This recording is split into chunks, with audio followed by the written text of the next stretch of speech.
सुबह के 5 बजे नींद से उठकर तीनों बहुएं अपनी सास के लिए दोपहर का खाना बनाने लगी। उनकी सास बिमला को हर दिन खाने में एक बाहुबली थाली चाहिए होती है, जिसमें 100 तरह के खाने होते हैं। बड़ी बहू अंजलि ने बाकी दोनों बहुओं से कहा, मैं तब तक आटा गूंथ लेती हूँ, तुम लोग सब्जियां काट कर रखो।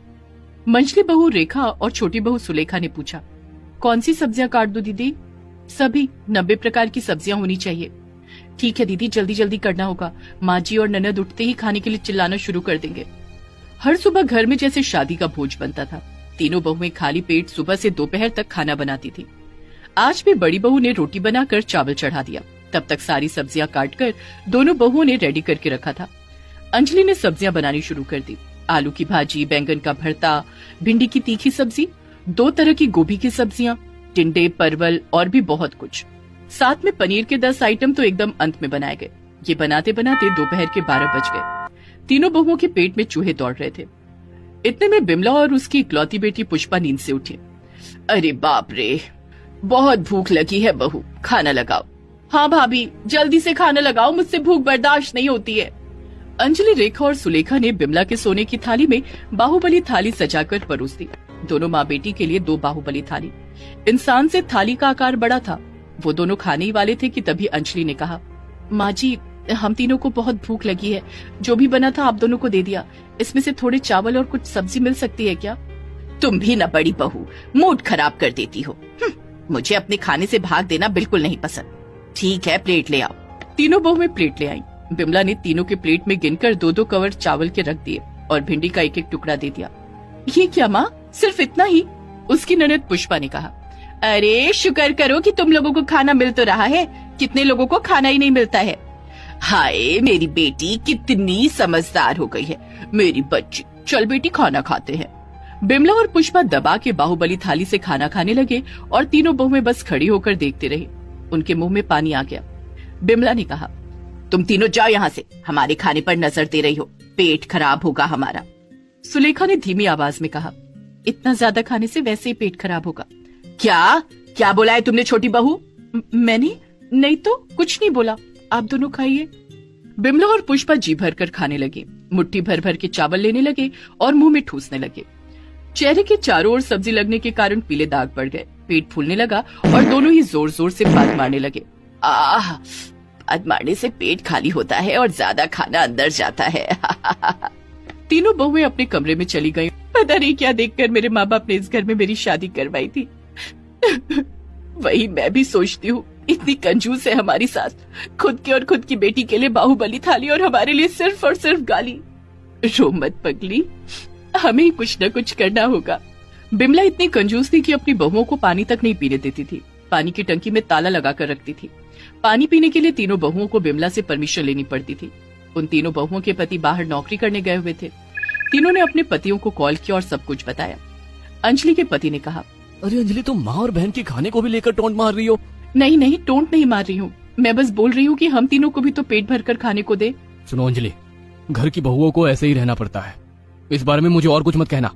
एक दिन खाना बनाते समय सब्जी कम पड़ गई, इसीलिए उस दिन सब्जियां कम बनी। इसीलिए बिमला गुस्सा हो गई। आज सब्जियां कम क्यों है बहू? सब्जियां खत्म हो गई है माँ, खरीदने के लिए पैसे चाहिए और हमारे पास पैसे नहीं है। सब्जी कैसे खत्म हो गई? जरूर इन लोगों ने ही खा लिया है माँ, मारो इन लोगों को। बिमला और पुष्पा मिलकर तीनों बहुओं को मारने लगी। तीनों मार खाते खाते रो पड़े। बिमला ने कहा, मुझे कुछ नहीं पता, जल्दी से सब्जी ले आओ। लेकिन हमारे पास पैसे नहीं है माँ। तो अपने मायके से ले आओ, वैसे भी दहेज में कुछ खास नहीं दिया था उन लोगों ने। बिमला ने तीनों को मायके भेज दिया। तीनों अपने अपने मायके चली गई, लेकिन वो लोग गरीब थे।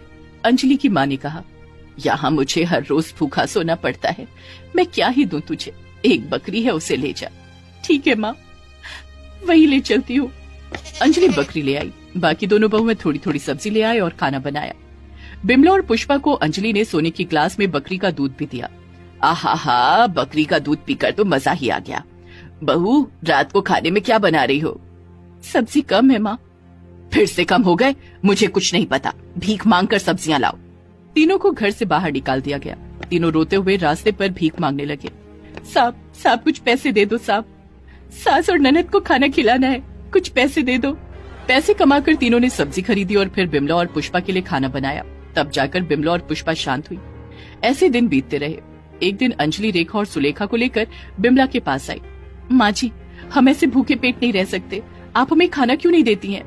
ज्यादा खाने से सुस्ती आ जाती है, काम में मन नहीं लगता है। तुम लोग काम नहीं करोगे तो क्या मैं नौकरानी रखूंगी? मैं पैसे खर्च नहीं कर सकती। लेकिन खुद की बेटी को तो बहुत खिलाती हैं, वो भी तो हमारे काम में हाथ बटा सकती है। खुद की बेटी होती है, मेरा खून है वो। घर की बहुएं कभी बेटी नहीं हो सकती, इसीलिए जो भी मिल रहा है उसमें संतुष्ट रहो। तीनों बहुओं के पास कोई चारा नहीं रहा। बिमला की कंजूसी और खुदगर्जी से तीनों परेशान हो गए। बिमला बस खाती रही और अपनी बेटी को भी खिलाती रही। उसकी बेटी जवान थी, इसीलिए सारा खाना आसानी से हजम कर लेती थी, लेकिन बिमला की उम्र हो गई थी, इसीलिए खाना ठीक से हजम नहीं होता था और बहुत दिनों से खाना पेट में जमने की वजह से उसकी तबीयत खराब हो गई। उसके पेट में दर्द होने लगा। मेरा पेट दर्द से फटा जा रहा है। बेटी, पेट में नारियल तेल से मालिश कर देगी। नहीं, मैं नहीं कर सकती, आपका पेट है, आप संभालो, मुझे अभी घूमने जाना है। ये कहकर पुष्पा बाहर चली गई। तीनों बहुएं बिमला के पास आईं और उसकी सेवा करने लगे। माँ जी, हम हैं ना, आप बिल्कुल ठीक हो जाएंगी। अरे मेरा पेट फटा जा रहा है, मेरे बेटों को फोन लगाओ, मुझे उनसे बात करनी है। बिमला ने तीनों को फोन लगाया, लेकिन तीनों ने फोन काट दिया। बिमला समझ गई कि उसकी खुद की औलाद के पास उसका कोई महत्व नहीं है। जिस बेटी को वो प्यार से खिलाती थी, वो आज मुंह उठाकर चली गई। बहुओं ने डॉक्टर को बुलाया। डॉक्टर ने कहा, उल्टा सीधा खाने की वजह से पेट में मैल जम गई है, उन्हें सही समय पे दवाई देना और केवल खिचड़ी खाने को देना। तीनों बहुएं काम पर लग गईं। तीनों ने रात भर जग कर बिमला की सेवा की, उसे दवाई खिलाई और खिचड़ी खिलाई। कुछ दिनों बाद बिमला चंगी हुई और तभी उसकी बेटी उसके पास आई। माँ, तुम ठीक हो गई हो ना? अब मुझे पैसे दो, मुझे बाहर खाने जाना है, घर में सिर्फ खिचड़ी बन रही है। आज से मैं तुझे कुछ भी नहीं दूंगी। नालायक, अपनी माँ को मरने की हालत में छोड़कर भाग जाती है और फिर पैसे मांगती है। मेरी तीनों बहुएं ही मेरी बेटी हैं। आज वो तीनों ना होते तो मैं ऊपर चली जाती। बहू, खाना बनाओ, आज हम चारों मिलकर खाएंगे। ये सुनकर तीनों बहुओं के चेहरे पर मुस्कान आई। आज पहली बार ससुराल में तीनों ने पेट भरकर खाना खाया और पुष्पा भूखी रही। इसके बाद से बिमला तीनों बहुओं से बहुत प्यार करने लगी और कंजूसी भूलकर सभी के लिए बाहुबली थाली बननी शुरू हो गई।